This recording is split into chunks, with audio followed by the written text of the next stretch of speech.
Welcome everyone to this installment of the 2020 lecture series at the Frontier Culture Museum of Virginia. My name is Doretta Sobolewski and I'm the research coordinator here at the museum. And today I am delighted to have Professor Stephen Harris Scott with me, who will speak about unfree labor in early English Virginia. Before we get started with Steve's presentation, I would like to thank Virginia Humanities for supporting this lecture series. Virginia Humanities is a wonderful funder, and their generous grant allows us to share the research of scholars like Steve with you.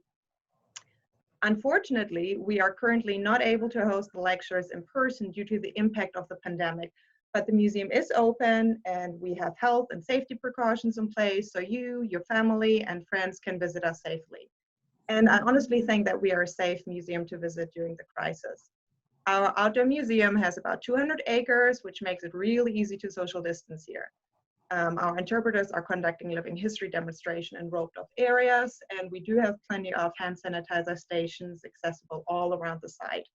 So we would love to welcome you and your families at our museum, but larger indoor gatherings, like the lecture series, are unfortunately not an option right now.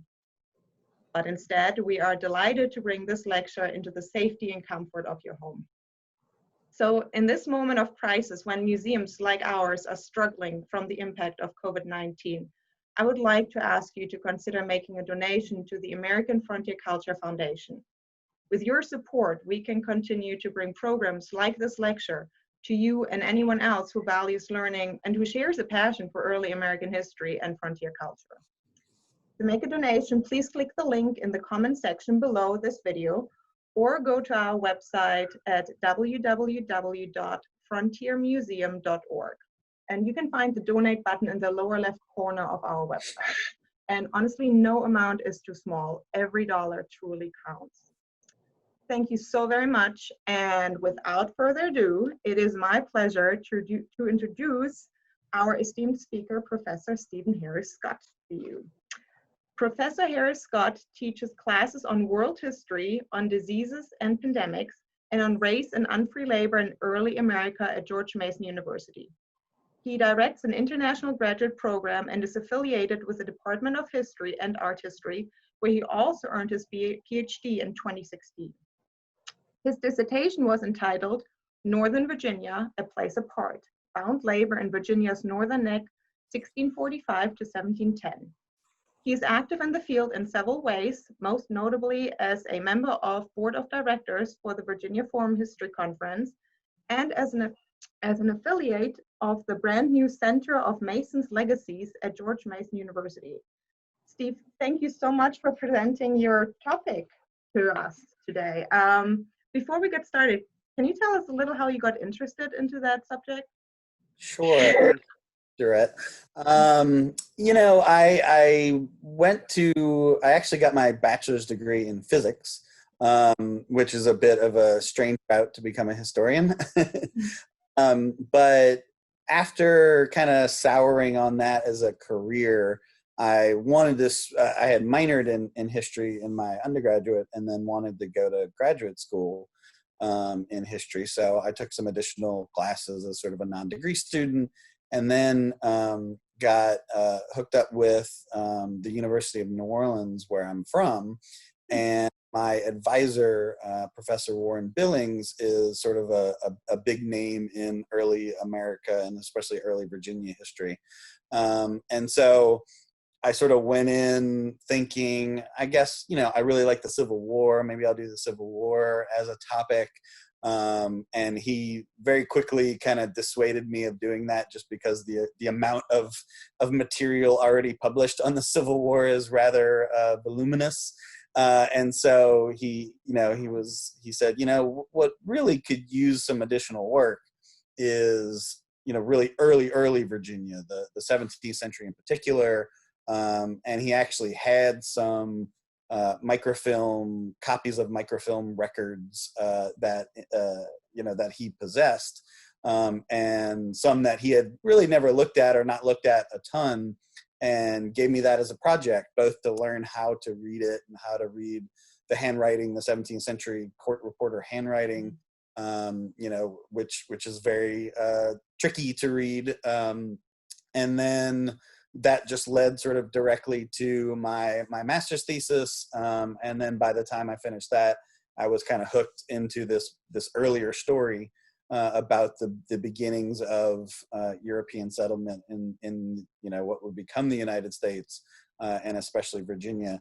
And then, when I was looking for a PhD program, George Mason was a really good option and was right in the area where I'm studying, a little further up the Potomac from the northern neck, but very close. And so, it kind of just was a natural fit. Yeah. Yeah. It certainly helps to be in the location that you study. It does, Yeah. Awesome. just for the ambiance, if anything. Yeah. Yeah. Well, awesome. Thank you so much. And if you're ready, want to get started?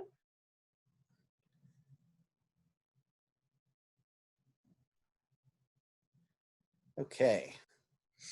So my talk today is going to be on a sort of lesser known group of unfree laborers, specifically in the upper northern neck, and I'll kind of describe what that is here in a second.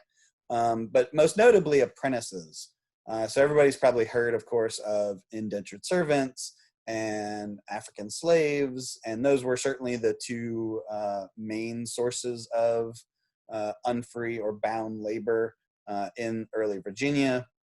But when looking through the records, I found that apprentices appeared fairly often, not as much as either of the other two groups generally, but were still a very notable appearance, and were not talked about in the literature, in the historical literature really at all.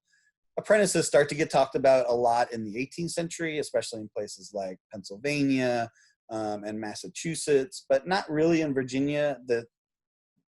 Later in the 18th century and into the 19th century, there's some work on Virginia apprentices. There's really nothing about Virginia apprentices, or very little about Virginia apprentices early in the English settlement there.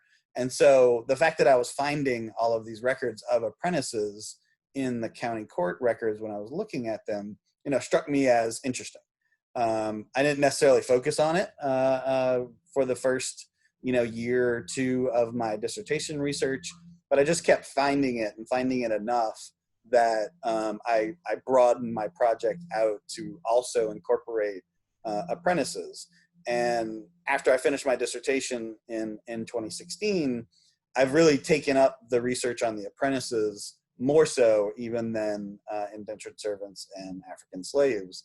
I just, I really think it's a contribution I could make to the field that is not something people have talked a lot about. And as I'll talk about later, these apprentices are very unique and very different from the normal models of apprenticeship that we often think about.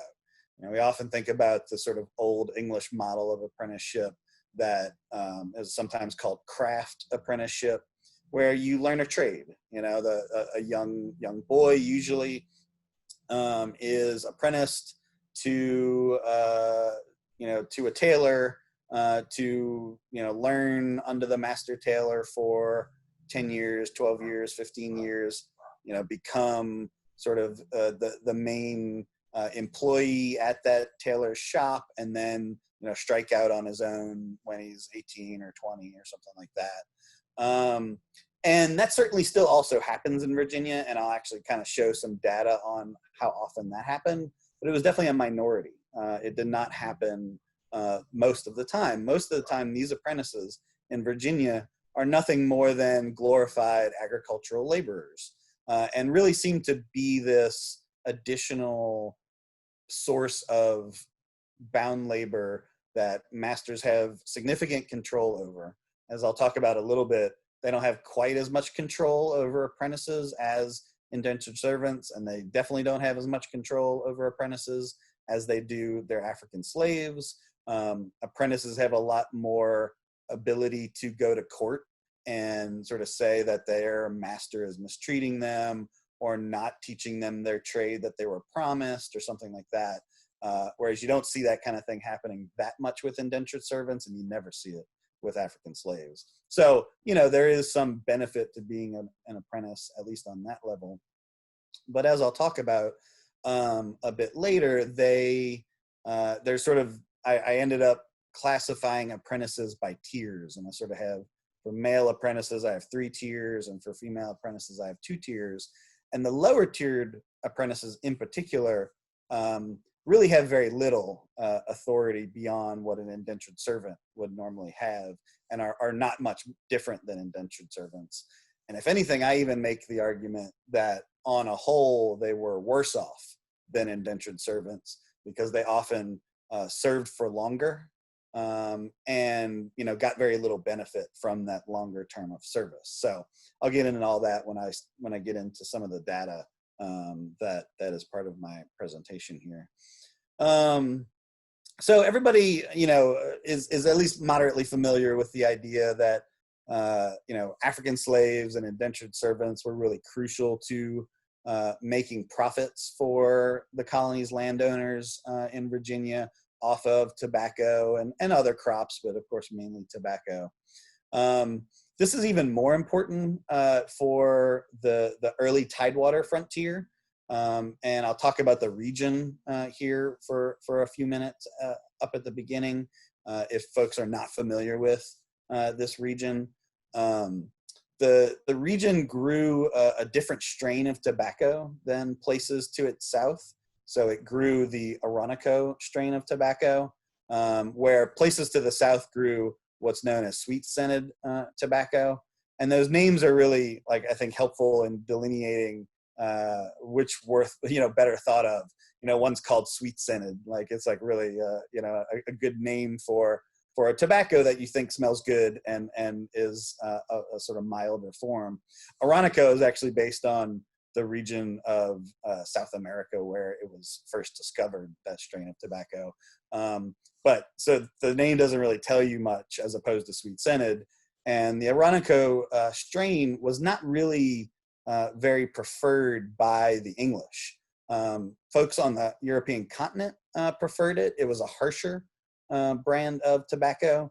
And so, since obviously Virginia's trade, especially in the 17th century, was, by and large with England, its mother country, the sweet-scented was significantly more preferred by Virginia colonists. And so this oronoco strain went for a much cheaper price, because they either had to sell it to English people who didn't really want it, or they had to sort of sell it to the English, who would then sell it to the European continent. And so since it would go through those extra steps, they'd have to sell it for less to make, any kind of profit for the middlemen who would be bringing it to the European continent. So it was just generally a much cheaper strain of tobacco, and the profit margins were very thin.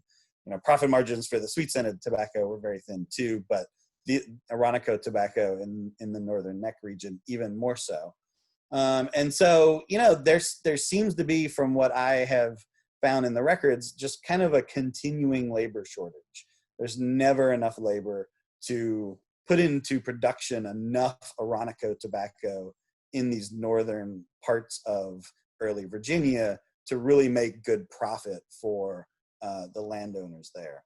And so they try to get labor wherever they can. Indentured servants are certainly the biggest source of that labor for most of the 1600s.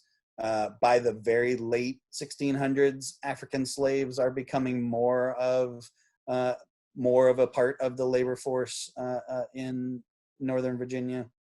But the African slaves that arrive in Virginia in the 1600s generally went to the more populous regions to the south, the places that grew that sweet-scented tobacco, that then produced a lot of profits for the landowners, who could then afford to buy the very expensive African slaves that were available in the 1600s. This changes a good bit in the 1700s, and it's actually part of my current avenue of study, is to kind of look a little further in time than my dissertation does, which ends in 1710. And African slaves definitely become a much larger part of the story in the 1700s. It's actually what really got me interested in this region too, is the fact that The Northern Neck becomes this hotbed of revolution. It's where King Carter kind of makes his fortune. It's where the Washingtons and the Masons become prominent Virginia landowners and politicians. And so, this area in the 1600s very much is the frontier. But by the middle of the 1700s is this, huge hotbed of activity and of, rich landowners. And so I'm very interested to kind of figure out where and when and how that transition takes place. And I have some ideas, but that's sort of an avenue of study that I'm embarking on now.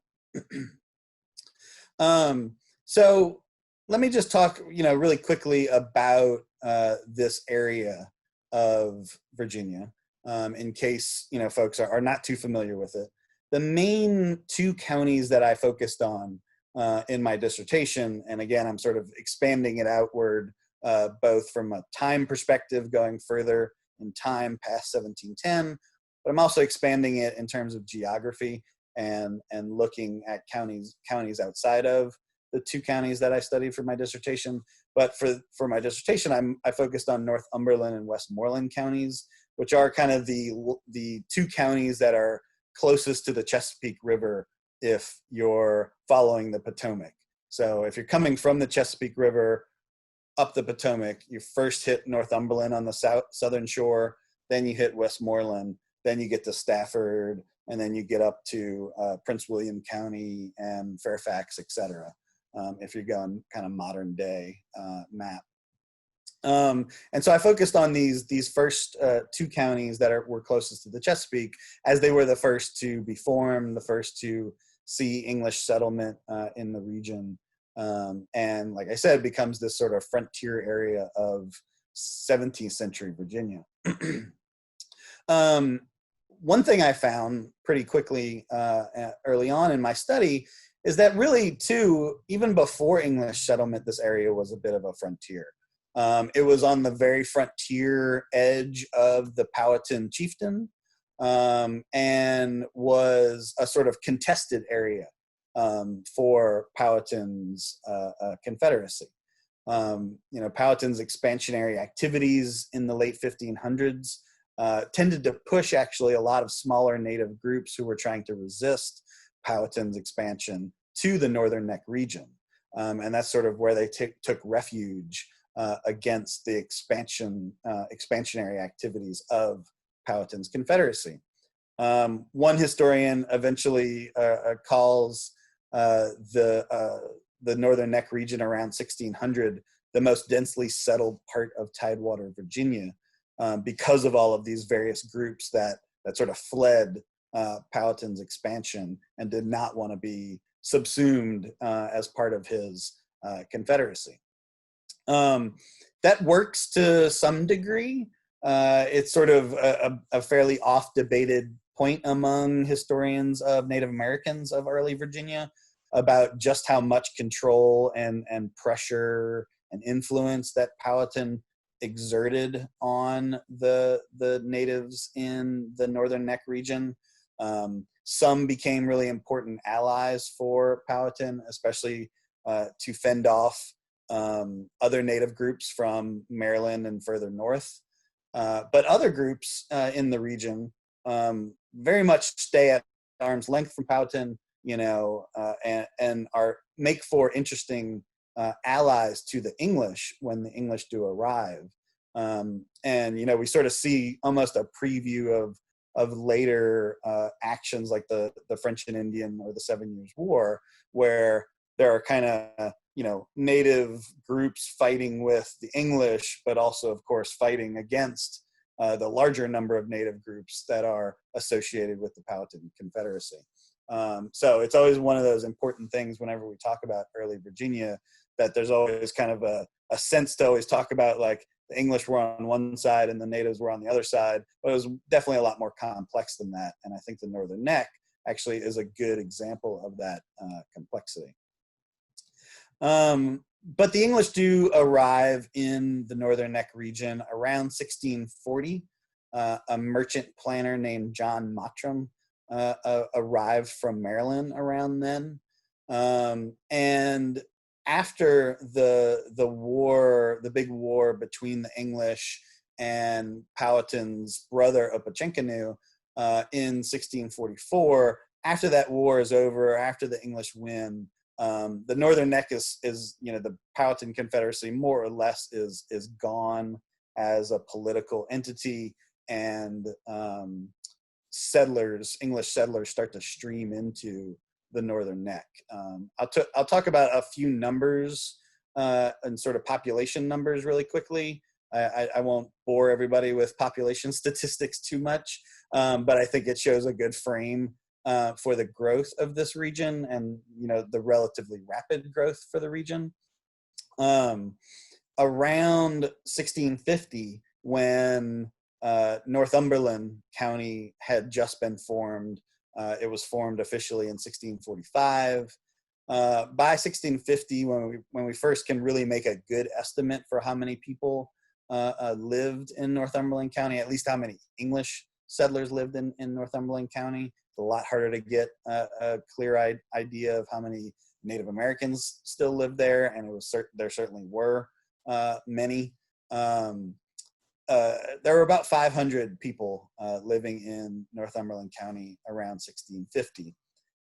But that doubles within the span of about a decade to, the early 1660s. It even gets over 1,000 inhabitants, maybe up to almost 1,500. And that's just Northumberland County. In early 1650s, Westmoreland County and Lancaster County are separated, siphoned off of Northumberland County. And Westmoreland County also has about 1,000 inhabitants as of the early 1660s. So this area, grows pretty quickly, seeing a doubling kind of the first decade, and then even more extreme growth after that. And if you look at this graph, even though there are sort of dips here and there, the general trajectory is certainly on a growth pattern from the earliest days of Northumberland County's official settlement to the end of my study in the early 1700s, where it tops out around 3,000 inhabitants. I always say that Northumberland County today only has about 15,000 residents, so the growth kind of stops out in the 1700s, like pretty significantly, and grows a little bit more out of just sort of natural growth, but definitely there were not a ton of people who move into Northumberland County, after the 1700s, even up through today. Okay, so let's just give you kind of an overall sense of the region and of the sort of frontier nature that I'm talking about. I would almost say once it gets up to 3,000 inhabitants in the early 1700s, you can't really say that places are frontiers just based purely on population numbers. It's way more complex than that. I'm sure, y'all as the Frontier Museum talk about that a lot, and what the idea of a frontier, is. But certainly if, just looking at it from a population standpoint, now by the 1700s and having 3,000 inhabitants, more than that in Westmoreland County, the region is no longer a frontier, at least in that way. Certainly has a lot more, is a bit more densely settled than it was in the early years. And like I said, it's starting to get a lot more significant landholders in the region than it really had in the 1600s. Okay, so this is just general context for the main part of my talk, which is to talk a little bit about these apprentices that I found while doing my research. Like I said, this wasn't necessarily my goal going in. I would say my goal going in was to very much look for indentured servants and slaves. And so the apprentices are very much, what we might call following the sources where they take you, and just kind of noticing that these apprentices appear a lot, and are used in a variety of ways, including agricultural labor. And I'll talk a little bit about that later on. But first, I want to give kind of a sense of, you know, what the status of apprenticeship in the, you know, budding Anglo-American world was in the early to mid 1600s. Like I mentioned earlier, you know, craft apprenticeship was certainly the main model of apprenticeship in England, based around a trade. This was exported to the colonies, but seems to be more popular in places like Massachusetts Bay than it ever really becomes in Virginia. And I think that makes, you know, a decent amount of sense. You know, the thing always said about colonial Virginia is, you know, very few cities, right? Very diverse or diffuse settlement, based around plantations and, you know, before plantations, large farms and large land holdings, but a much more agrarian focused economy than Massachusetts Bay, which, you know, was very much based on a town model and had, you know, a lot of small towns, you know, still to this day, again, very much so. Whereas Virginia obviously has transitioned to a place with some significant cities and, you know, especially in my area of Northern Virginia, just sort of one big suburban metroplex. You know, colonial Virginia, on the other hand, though, was much more diffusely settled than that. And even when, you know, cities like Williamsburg are founded in the late 1600s, you know, they never become that populous compared to places like Philadelphia and other cities in early America. And so, you know, I think that's probably the biggest reason why craft apprenticeship doesn't really take hold in Virginia to the same level as it does in Pennsylvania and Massachusetts. You know, you kind of need cities to have a lot of tradesmen, and you need tradesmen to have craft apprenticeship. You know, you have to have somebody there teaching the trade to the servants. And, you know, like I said, there certainly was some of that, and I'll point out kind of where I find that. And it certainly existed, and you needed tradesmen wherever you were. You needed tailors, you know, you needed blacksmiths, you needed all those things. But the number in Virginia just seems to be dramatically lower than places to the north.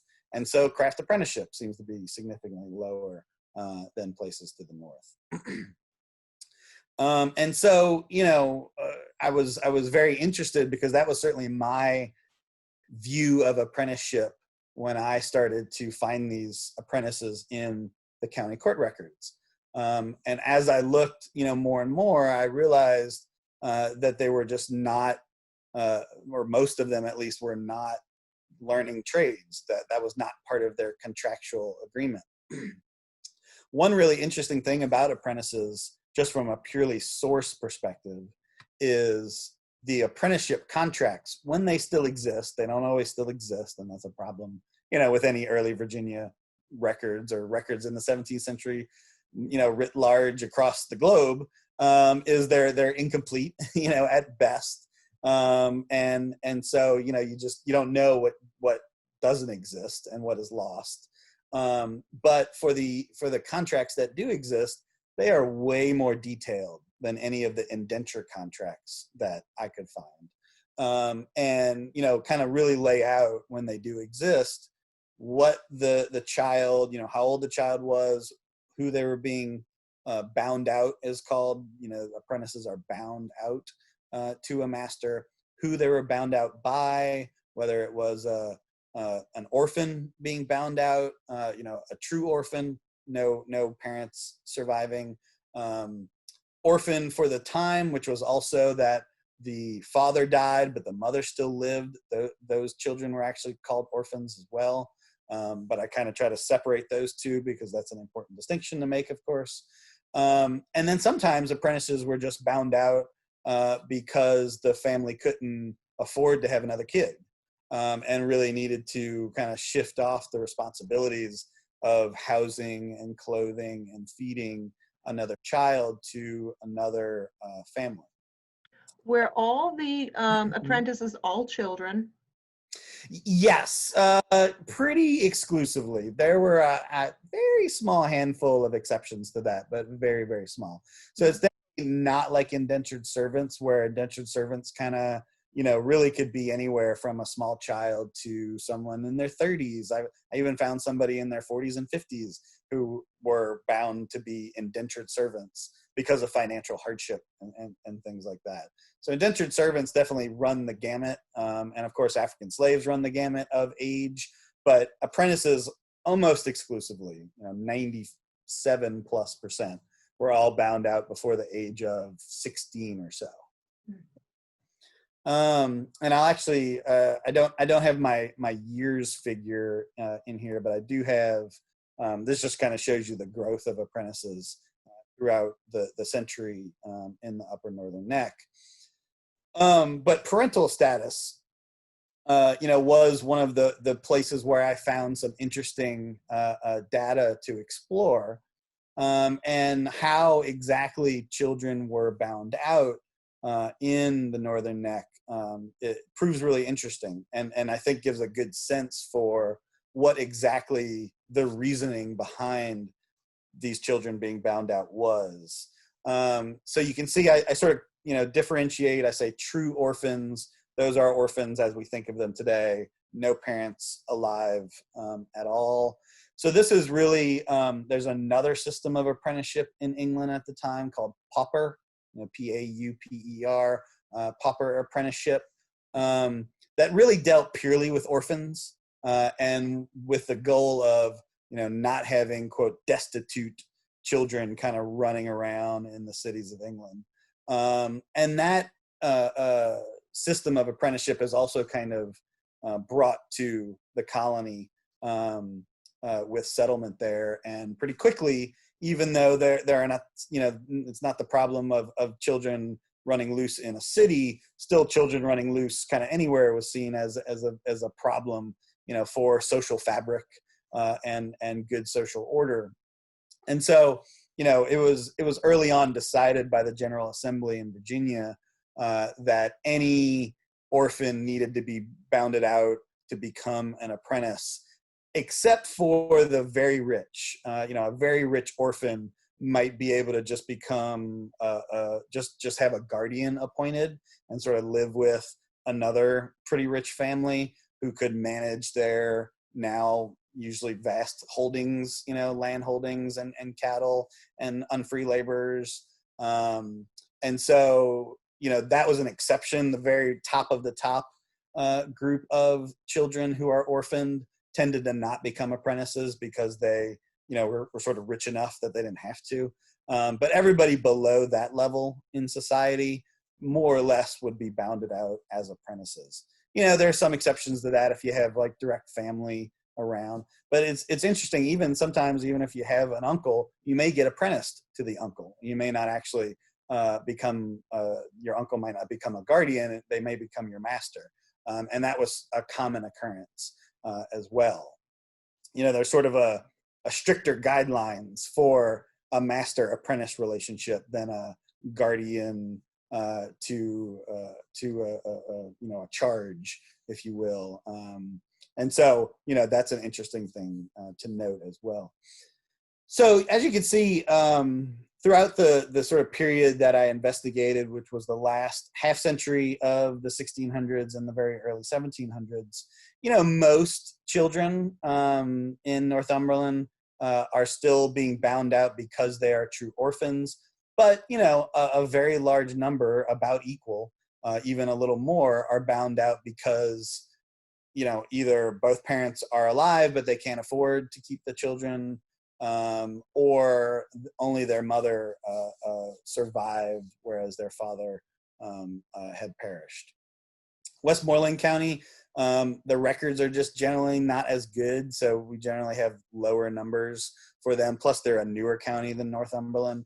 By the 1700s, Westmoreland certainly is growing and usurping Northumberland County, but at least from my time period understudied. Northumberland County tended to have the bigger numbers of everything: apprentices, population, indentured servants, slaves, etc.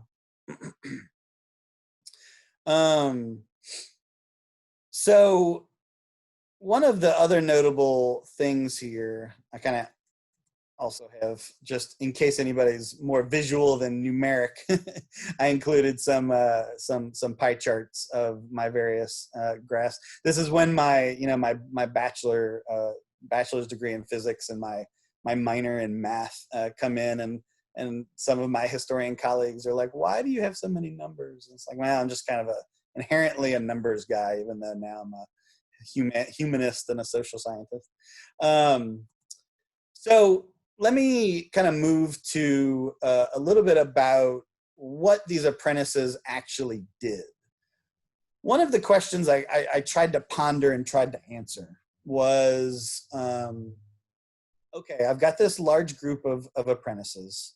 They're never near as large as the indentured servants. They're at most in the lowest point of indentured servants, which is really around the late 1680s, early 1690s.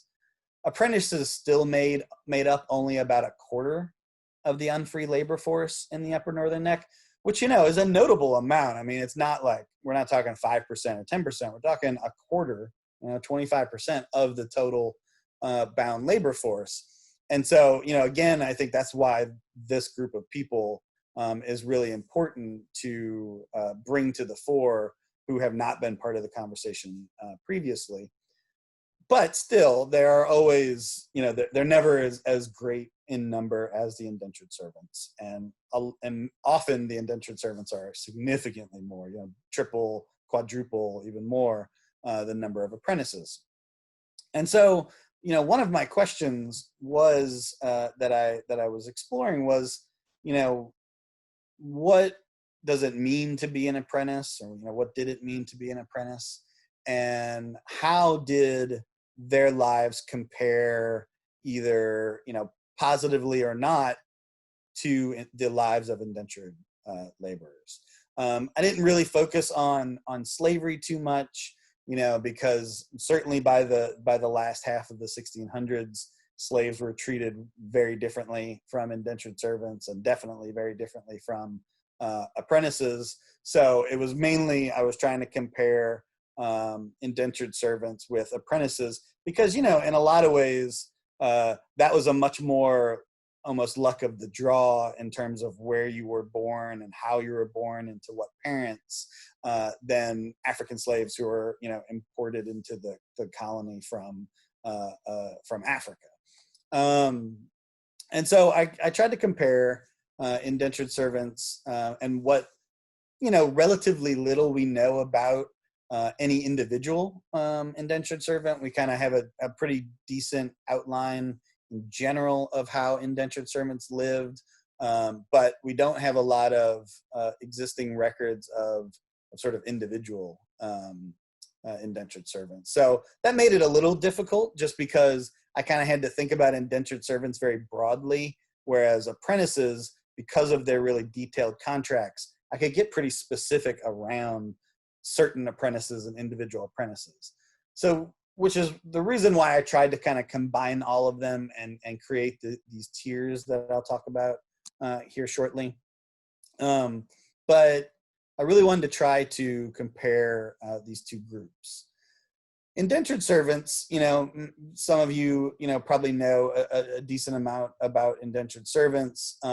They largely, the majority of them signed what's known as an indenture, a contract in England, to be brought over to the Americas, in particular. Of course, I'll talk about the ones brought to Virginia.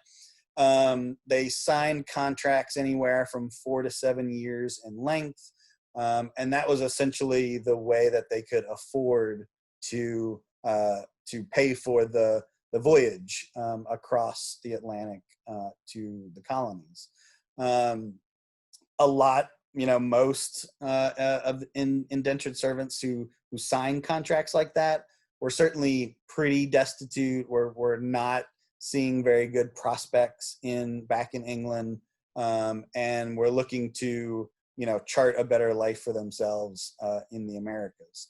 That wasn't the only reason indentured servants are brought to the Americas. Some are brought as convicts. Others, especially younger servants, and I actually do a lot with younger servants in my dissertation. Younger servants, are sometimes kidnapped. The kidnapping of younger servants actually is a less talked about, but still pretty significant way that indentured laborers were brought from England to the colonies. And a lot of times, those kidnapped younger servants do not sign any kind of contract. I tend to call them unindentured servants. And, so they're sort of uncontracted, and they're often said that they need to serve, to the custom of the country, which actually meant that, the sort of common way of defining an indentured servant and their term of service, it's usually said that their average is about 4 to 7 years. And that is true when we look at the actual servants who sign contracts. But if we look and we include all of these younger servants who never sign a contract and have to just serve based on whatever their colony's government has deemed that they have to serve, they can often serve 9, 10 years or even longer. It all depended on their age. And so males would serve until usually 24 years old, and females till 21 years old. So if you were brought over to the colony as an 8-year-old, indentured laborer, but one who did not sign a contract, you were kidnapped. And you're a boy and you're 8, you had to serve 16 years, and that was not unheard of. And so when you factor that in, and one project that I did a little of in my dissertation, and I'd like to expand at some point, is that really grew my average length of service for indentured laborers to about 9 or 10 years on average. So much longer than is sort of commonly thought of. It's usually like that, especially the 4-year, it's always like 4 or 5 years is really stuck in the head of most folks. It more broadly, people think 4 to 7 years. But yeah, I definitely found that these younger servants served a lot longer and really bumped up that average a good bit.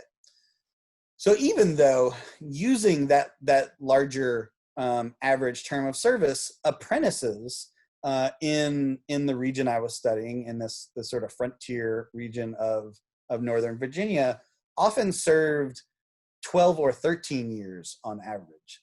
So again, just purely looking at indentured servants versus apprentices and their terms of service, apprentices served for longer. I have one extreme example of this. A 2-year-old named Rachel Aston was bound as an apprentice in the 1650s to serve until she was 21, which it ends up being later enshrined that female apprentices would serve until they were 18, and male apprentices would serve until they were 21. But in the 1650s, this was not really codified enough, so it was still a little, open to the proclivities of the individual masters and individual county court justices. So she was bound to serve till 21. So that means a 19-year term of service. Now, she was not doing any hard labor for the first several years, of course. But still, this is a very long contract compared to the normal 4 to 7 or even the longer 9 or 10 years that indentured servants would likely serve.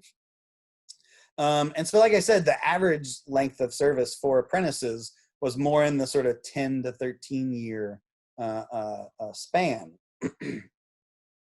And so, it could mean that just in a purely kind of general sense, that in the Northern Neck, apprentices served anywhere from a quarter to a half longer than the average indentured servant.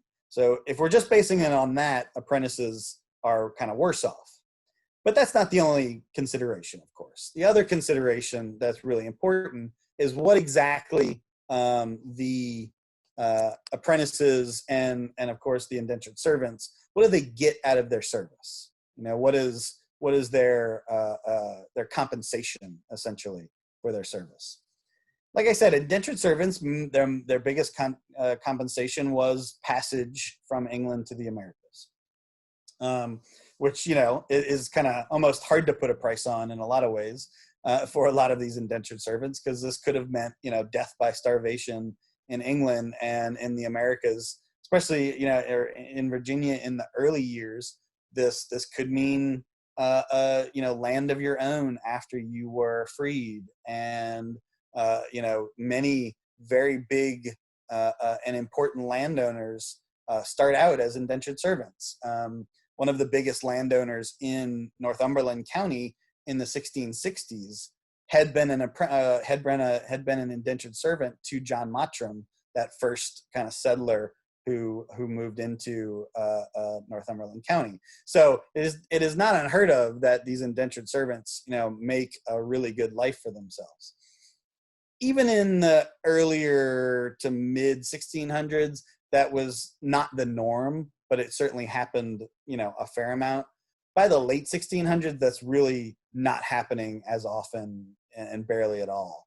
Mainly because this area of Virginia, the Tidewater, is getting so settled that there's just not good land to give out to freed indentured servants anymore. And actually that causes kind of a general progression up the Potomac River more towards the Shenandoah Valley by the early 1700s, as these freed indentured servants kind of look for land that they can try to make a life with. So you know, that is the biggest compensation indentured servants would get. They would also get, you know, provisions, sufficient diet, clothing, lodging, of course. So did apprentices, so that doesn't really do much. That's kind of a wash in terms of comparing the two. And so then, you know, what I wanted to do was essentially look through the apprenticeship contracts and see like what exactly they were getting as part of their apprenticeship contracts. You know, like I said earlier, slightly longer terms of service on average. Were they getting just really good benefits from those longer terms of service? That could make, you know, that could make serving a few more years worth it. You know, if you were getting taught a trade, or you were getting, you know, several cows or other livestock to start your post-apprenticeship life with, you know, I think that would make a pretty good argument that, hey, you know, serving 2 or 3 or 4 more years for the possibility of becoming a blacksmith or having land of your own with cattle, that's a pretty good trade, and I think most people would have made that trade. But when I looked through the records, I found that, you know, these were minority outcomes. These were not the norm. You can see on this table that trades as part of apprenticeship contracts. So these are those more traditional craft apprentices that were based on the older English model.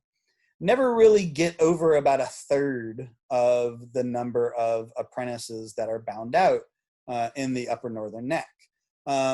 It's notable that it's growing through the decades, and I think this is because, you know, Virginia is becoming more settled. Definitely, this region is becoming more settled. So by that additional settlement, you're certainly seeing small villages, and you're seeing tradesmen move in.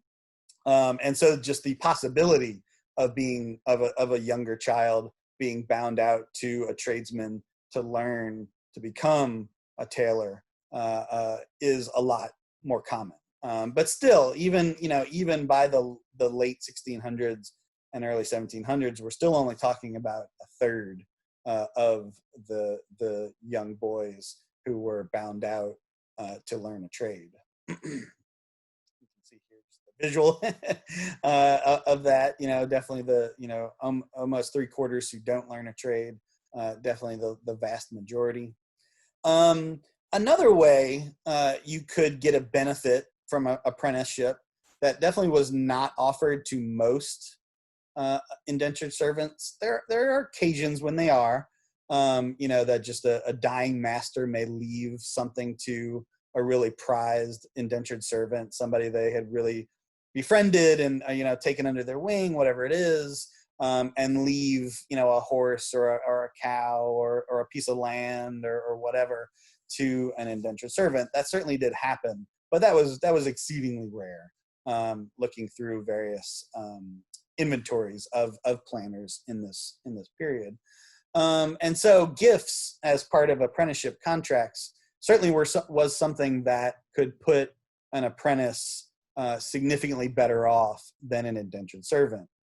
But you can see here that the no gift column is significantly higher.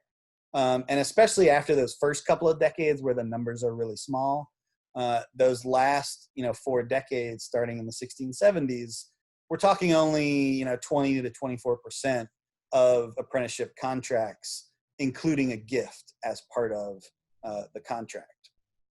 And then not all gifts certainly were created equally.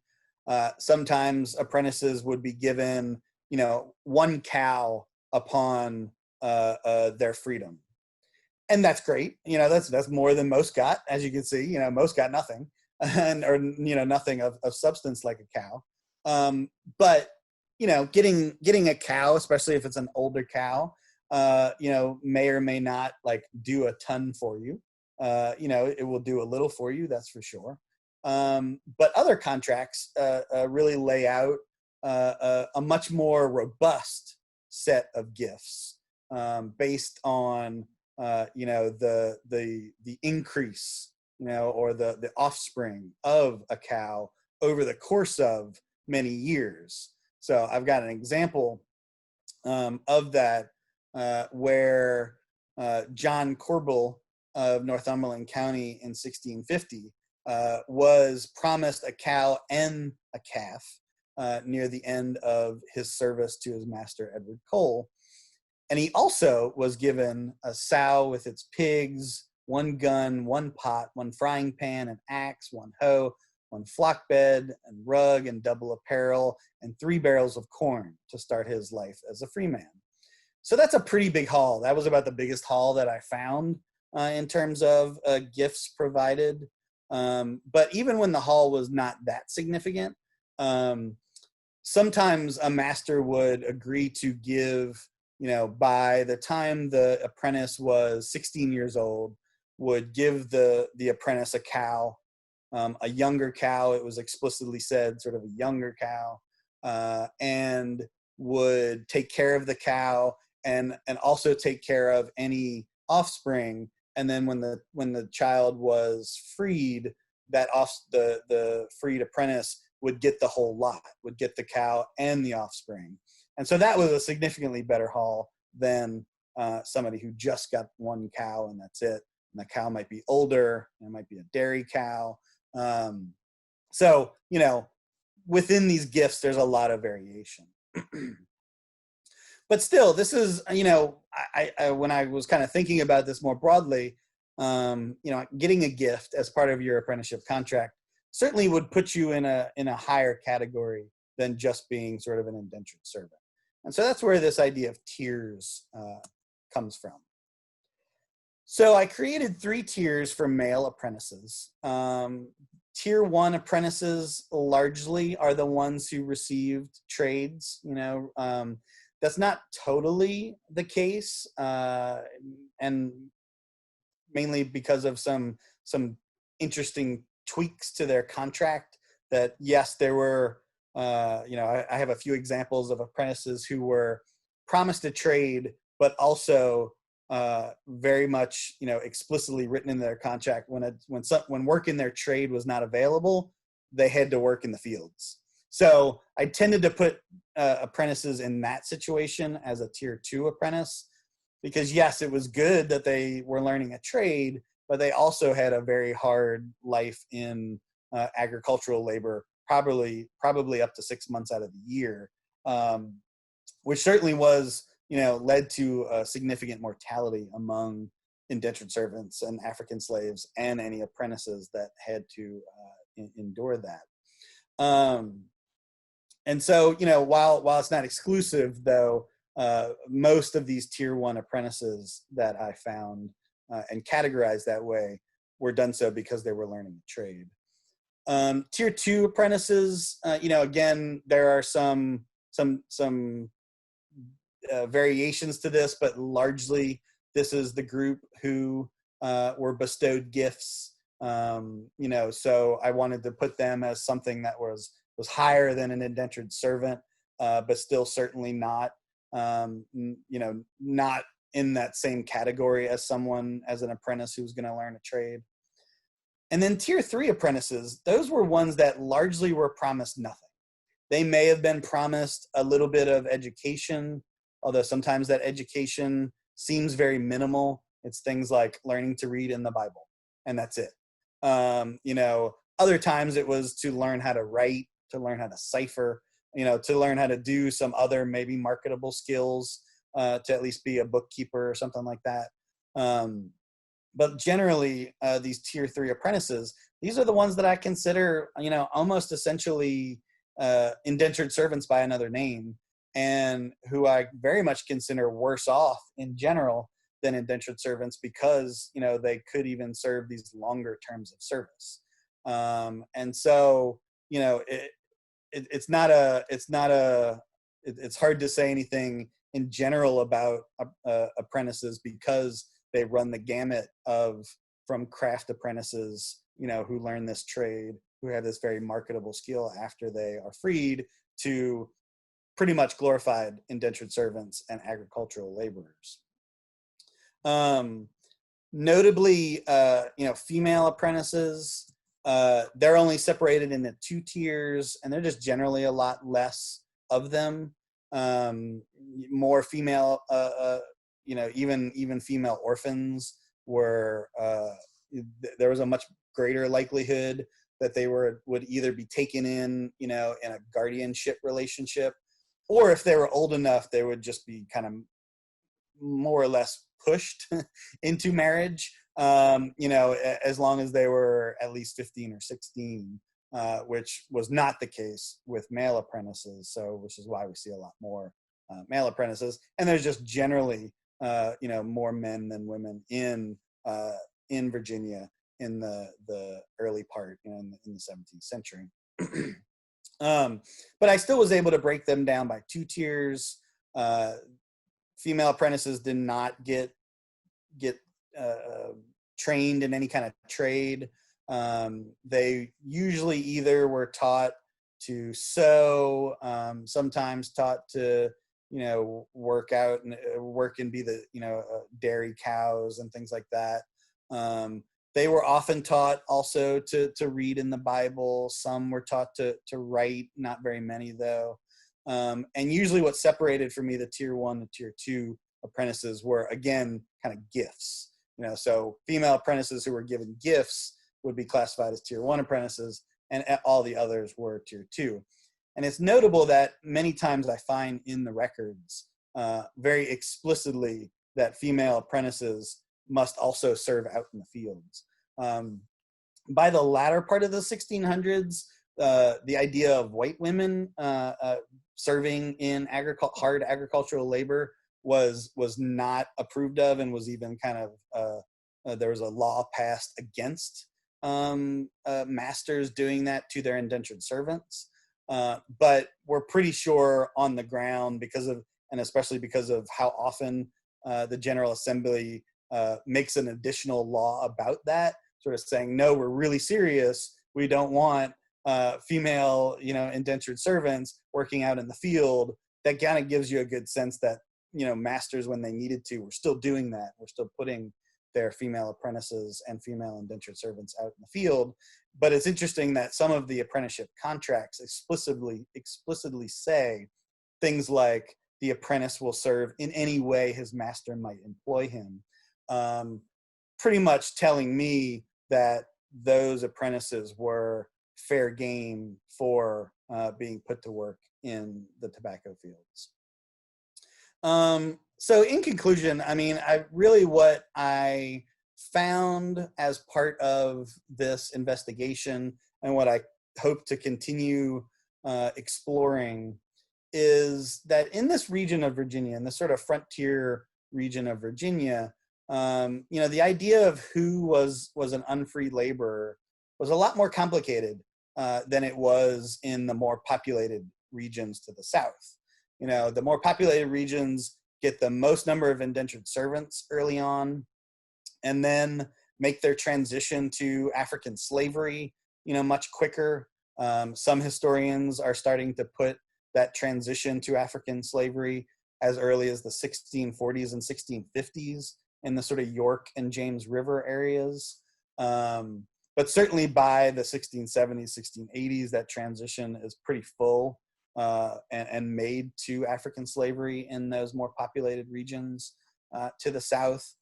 But, African slaves don't really become more than about 10% of the unfree labor force until into the 1700s for the northern neck, especially the upper northern neck counties of Northumberland and Lancaster, or Northumberland and Westmoreland, as opposed to Lancaster County, which does so a lot earlier and grows that sweet-scented tobacco. And so, these apprentices seem to be this really important and significant labor source that, was just sort of a natural occurrence. Kids were orphaned on a fairly regular basis. Virginia in the 17th century was a harsh place to live, no matter kind of who you were, and the likelihood of an early death was pretty common. And so, small children being bound out because their father or both parents die was really, a fairly common occurrence. And it was these planners then, and the county court justices who seemed to use that fact and the need to apprentice out these young children for the good of the social order, but then to turn around and use them to deal with the acute labor shortage that existed in Northern Virginia. So I feel like this has a lot of ramifications for our ideas of race, our ideas of unfree labor, our ideas of sort of the quintessential indentured servant and white unfree labor in particular, that it was a very, the picture is a lot more varied, I think, than we give it credit for and than we usually talk about. And so that's something that I found in my work, and I'm going to continue kind of working on and pushing as one of my big conclusions. Wow. Thank you so much. That is really fascinating. So basically you had an institutionalized system of child labor under the cover of child care. Yep. Great way to put it. Do you have any idea what happened to some of these apprentices? You mentioned Rachel Eston and John Corporal. What happened to them? Do you know? So, I mean, a lot of times they disappear from the records. That's always kind of frustrating. That sort of is you kind of you have to make peace with that. I think often with early, especially 17th century court records, before there was any kind of census or anything done, and it becomes a little easier to follow people. There certainly are some instances of some of the apprentices that I have found that become, significant landowners in their own rights. It does seem to be exclusively tier 1 apprentices who do that, the apprentices who get a trade and are, come from a family of better means. And those are the ones that can then turn around and either have their own land holdings. That certainly was common for those tier 1 apprentices, that they weren't quite to the level to, just be in a guardian relationship. They were like right below that. It's a really interesting kind of dynamic of looking at, like, we might call it now like upper class versus upper middle class. We don't think about Virginia social strata like that. We sort of think about the upper class, and then we think about more or less everybody else. There's been ideas about like the middling sort, which is not exactly the middle class, but kind of this class of folks in the middle. So I mean, we kind of can call them the middle class, but not in the way we think about it today. But actually, apprentices is kind of is an interesting window to look at where those very fine social distinctions are made. And, the ones who become, wards to a guardian versus those who become very high level, but still apprentices, there seems to be some kind of like interesting little gap there between the social strata. But some of those apprentices, I'm able to follow and appear back in the records, mainly because of land holdings, or they, purchase their own indentured servant or their own slave or something like that. Mm. And how was it decided where the apprentice, or if you had an orphan child, where it would end up serving this so-called apprenticeship? Yeah. It's unclear exactly what the usual format was. The most common way was essentially the church wardens would identify, over the course of the month, okay, what, group of children have become orphans, and would sort of essentially bring them to the court for court day. And you would seemingly have, as far as I can tell, that we unfortunately don't have like the super detailed records of the court proceedings. The court recorders, they were not professionals. They certainly didn't, they were not taking minutes like we might think of minutes today. They were doing shorthand, and kind of, some of them took their jobs more seriously than others. So the level of detail is very inconsistent. But when it is most obvious, it seems like, planners and landowners who needed labor would go to court and essentially sort of say, I'm interested in having an apprentice, if there's one available. And, church wardens would have brought in the 3 or 4 or 5 or 6, children who were orphaned that month, or that 2-month period, depending on, how long it had been since the last court meeting, and would bring them into court and would, say, okay, well, we have this 12-year-old boy who is orphaned and needs to be apprenticed. And, essentially a master would say, I will apprentice them. And, again, sort of based on the child and based on who their family was, then it would be, well, what kind of master will we bound you to? Will we bound you to a master who can teach you a trade because you're a high enough level, you were from a family who had enough political sway to kind of get you that level? Or were you an orphan to, an indentured servant? Or were you an orphan to, a very small farmer with barely any land holding? And then, you were bound out to, anybody who kind of just wanted an additional agricultural laborer. I did look at, sort of the picture of masters and how their unfree labor holdings, kind of was the constitution of their labor, unfree labor holdings. And it's pretty regular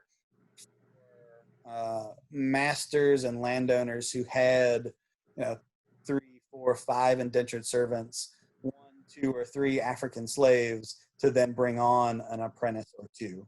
Again, kind of telling me that these were landowners that were looking to expand, that had the money and clout to be able to get more land or to put more of their already significant land holding into production. And so needed additional labor, maybe couldn't get additional African slaves because they just weren't available yet. Could get a couple indentured servants, but that was still something that people could get, their hands on many at a time usually. And so these apprentices were just this extra source of labor. And so, it was pretty common for apprentices to go to places that already had indentured servants and or slaves as part of their labor forces. Rarely do apprentices go to kind of, just family units, as we might call them, kind of nuclear families that didn't have any other unfree laborers. That did happen occasionally, but it seems pretty rare from what I could tell. that, you know, if you just had your family and like 2 kids, 3 kids, you rarely had the wherewithal or the ability to bring on an apprentice, because that would just be another mouth to feed, and you didn't have kind of land holding to, even if you would get additional labor from that person, that usually was not a good enough calculation for you. Hmm. Fascinating. I've got one last question. I think we have time for that.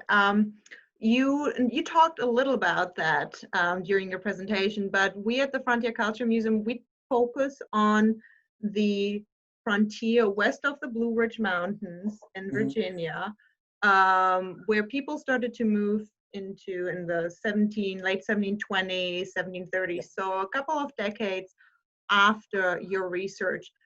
Do you see how your research is kind of connected to this area, or do you see how it might extend into our region and time frame? Yeah, so I mean, there's a few different ways. One is just a sort of simple kind of almost, you know, geographic, you know, very much a story that we often grapple with in American history, right? The move westward. that is you know, maybe the most common thread of American history, at least when you're talking kind of geographic, right? Is the sort of idea of Western movement.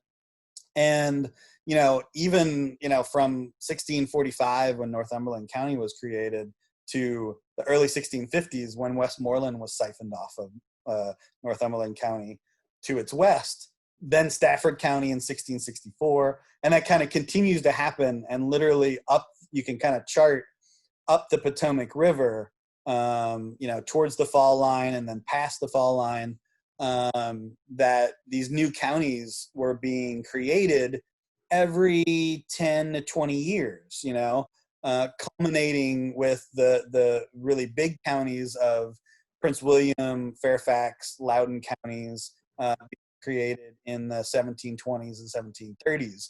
So I very much see kind of the growth of Northern Virginia, you know, something that we obviously talk a lot about in our modern context, you know, in a very different way, of course, but the growth of Northern Virginia now as this huge population center, but also the growth of Northern Virginia in the 1700s as freed apprentices, freed indentured servants, and just new immigrants were looking to find land. You know, the land in the Tidewater was, you know, all the good land was pretty much gone by the 1670s, 1680s. And so people are certainly looking very quickly thereafter to the west and northwest, towards the Shenandoah Valley. And so I kind of foresee, I don't know if I'll ever get fully there, because I just don't know how far in time I will go with this project. I definitely want to go at least until kind of the formation of Fairfax County in the 1730s. But you know, the progression, the Potomac River towards the Shenandoah Valley, you know, kind of links up in large degree to those, you know, the Scottish settlers that came through Pennsylvania and then settled in the Shenandoah Valley, and even, you know, settlers who were going more the southerly route and going, you know, further out, like Thomas Jefferson in the James River towards the Shenandoah Valley. You know, those settlers too. So you kind of have the Shenandoah Valley, I feel like, as this confluence of, you know, multiple groups of people going along different routes to a place where there was the promise of, you know, more land being available and a better life, and you know, the sort of age-old story that continues to be a draw for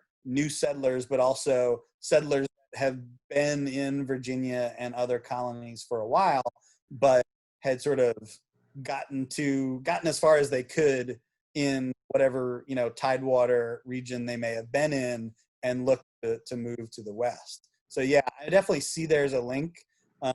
You know, exactly what the extent of that link is something that I'm interested in kind of exploring. But yeah, you're right. I at least for this project, not quite there yet. It got to Stafford County. That was about as far as it got. Yeah. It's all about the land. Yep. It is. I mean, that's the story. Yeah. Pretty common human story there. Yeah. Well, that was a wonderful presentation, Steve. Thank you so much. If any of our viewers have any further questions about this topic, what's the best way for them to contact you? Yeah, sure. More than happy to have them email me at my Mason email. So it's sscott, so SSCOTT 4 at gmu.edu. And so, yeah, I'm more than happy to, I love talking about my research. So to share with anybody who has an interest in this. Perfect. And we'll make sure to include your email address in the comment section below as well. Okay. So thank you once again, Steve. And a big thank you to all of our viewers who watched this lecture. I hope to see you again at the next installment of the lecture series, brought to you into the safety and comfort of your own home by the Frontier Culture Museum of Virginia. Take care, everyone. Stay safe and healthy. And until next time, bye-bye.